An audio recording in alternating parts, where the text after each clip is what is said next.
Whilst 2020 can be wildly remembered as the worst year in recent history, for some like Erling Haaland, it might be the perfect jumpstart to an illustrious career. Erling Braut Haaland burst into the limelight this year like nobody else has done in a long time, and with good reason.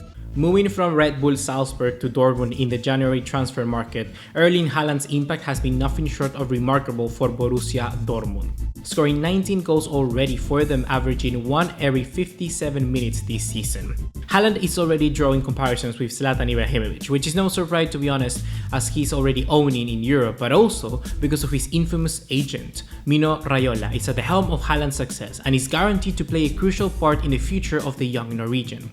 Mainly this is the reason why we're making this video in the first place. With Raiola as an agent, Haaland is surely to move from Dortmund sometime soon, and it's better to get to know him now once he's developing before it's too late and our dreams of seeing this amazing player at our club are crashed. So join us today as in this episode of Player Spotlight we analyze Erling Haaland and tell you why he will be better than your favorite player.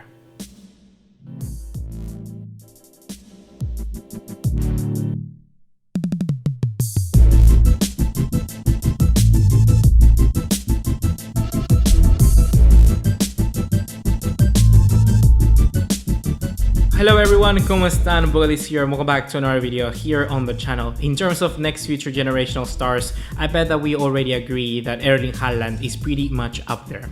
His 44-goal season has put him on the radar of every single club in the world, and whilst he's right now at the top of his game at Dortmund, it's imminent that at some point he's gonna be leaving to a European elite.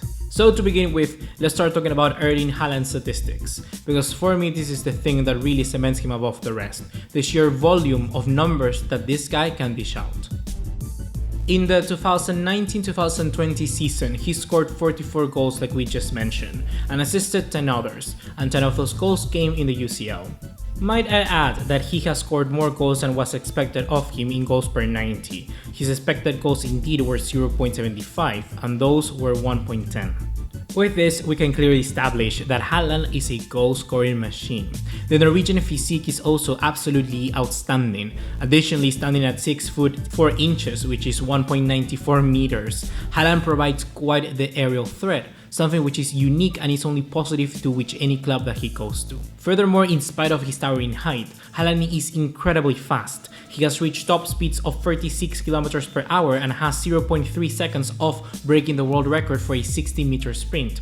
Football has evolved in recent years, with training facilities improving and more money being invested in fitness trainers, so players have become more athletic. So a striker here who is able to face off athletic defenders definitely needs to be a physical demon, and Haaland is literally the lord of the demons in this sense.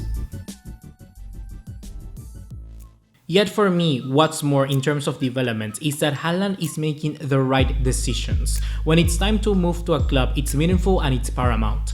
Time and time again, we have seen young talented players have their development stalled as they move to a club that does not give them the pathway or the access to the first team minutes to continue their development and reach their potential. Erling Haaland has seemingly avoided that in its entirety. Expectations are most of the time too high and demanding for these youngsters to play themselves immediately into the first team, which is not a realistic goal. At Molde, the young striker was already highly coveted, but instead of moving straight to a top 5 league, he made the move to the Austrian Bundesliga and signed for Red Bull Salzburg. The next step after a dominant 6 months in Austria was to move to Germany, a similar culture to Borussia Dortmund.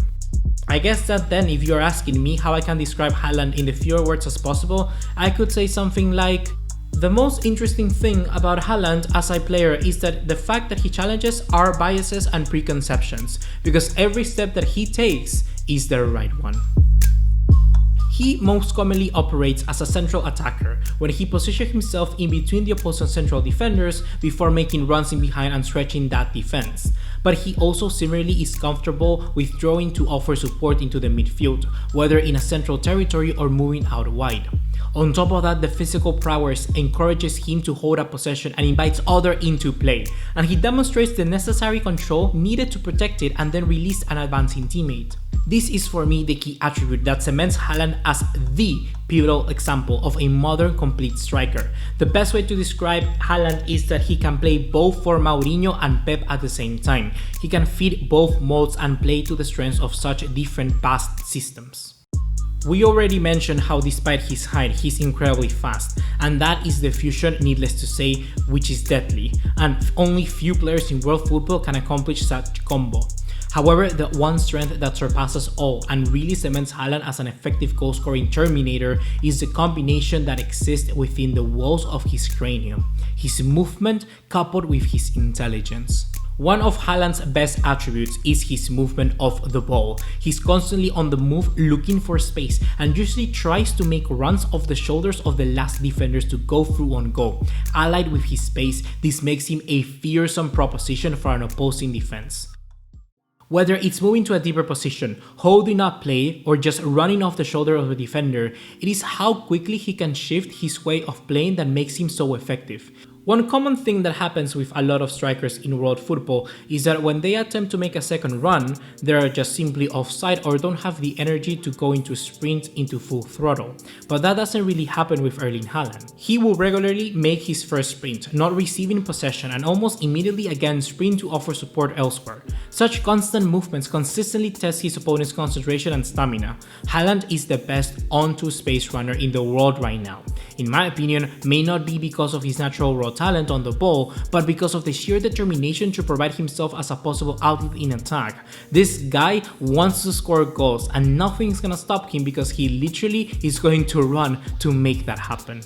Often we see Erling Haaland suffer the same criticism as is leveled at many prolific goal scorers, that he only scores tapping goals. Those are, to believe in this case, an essential part of what makes Haaland so impressive in front of goal. The ability to make intelligent movements in small spaces within the penalty area in order to change the angle at which you are attacking the ball is essential to scoring those goals. At the highest of levels, this is an ability that we tend to associate with more experienced players, and only a certain few can manage that. When you watch Haaland, please focus on the following: the cunning way that he zigzags around the defenders, the sharp double movements and stop-go only movements that he makes. This is what makes Haaland so elusive and how he loses his markers so effectively. Segueing perfectly from that, his finishing is also top notch. Haaland favors shooting from the right or from the edge of the area. The speed and the power at which he connects is just so incredible to watch. It really is a joy. His finishing is unquestionably a furthering of his strength. He can shoot with both feet, low and accurately, and also rarely overplays when he's inside the area, demonstrating his conviction that he just wants to score goals. As an instinctive and a quick reader of play, Haaland also impressive with how he picks up on the trajectory of a pass to tailor his runs and adjust his body shape when finishing. Haaland can score from a variety of ways, whether it is devastating long-range efforts, well-placed finishes, or composed efforts when one-on-one with the goalkeeper, quality headers or deft dinks, or even just a Rabona, who knows? The eye for goal and the execution that he has is first-rate. If so far you haven't believed anything of what I've been saying, well, I suggest that you start believing from now onwards, because the numbers make a case for themselves. Haaland has right now 22 goals of just 15 appearances so far this season. These have come at an outstanding rate of 1.55 goals per 90 minutes, and from just 37 shots on target. Haaland took last season a total of 73 shots, which translated into 28 goals from just 22, meaning that he has been on target with almost 51% of those shots and giving him a stunning conversion rate of 34.25%. All of those numbers should be enough to underline his supreme finishing ability, as he's also borne out by the fact that his total XG for the season is so far set at a 17.5. That is incredible outperformance. And whilst one can expect a reverse to the mean, it also illustrates how good he is in the box. And this perhaps is the biggest statistics of them all. Haaland averages 6.8 touches in the box per 90 minutes. He only touches the ball around 7 times per 90 minutes. That means that most often than not his touches are finishing in a shot. But unfortunately, no player is perfect. When weaknesses are concerned, not a single player can escape criticism. We might think that robots are infallible, but even they struggle to find perfection. Haaland's passing statistics are extremely average. He has a success rate of 66.7%. This is largely due to the way that he passes and the passes that he makes. They are just one-time passes, layuffs, quick flicks. He's not trying to create any outstanding passes.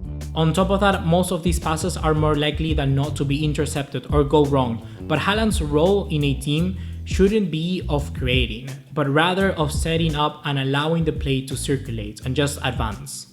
As a result, on top of that, we can occasionally say that he miscontrols a ball by either opening his body up too much when receiving or in extremely rare cases where he overhits a pass. Most of his passes are short on the side, and it should remain like that. Additionally, the speed, the pace, yes, is a thing that we have idolized so far in this video. It has a slight negative, and this is perhaps his awkward running style.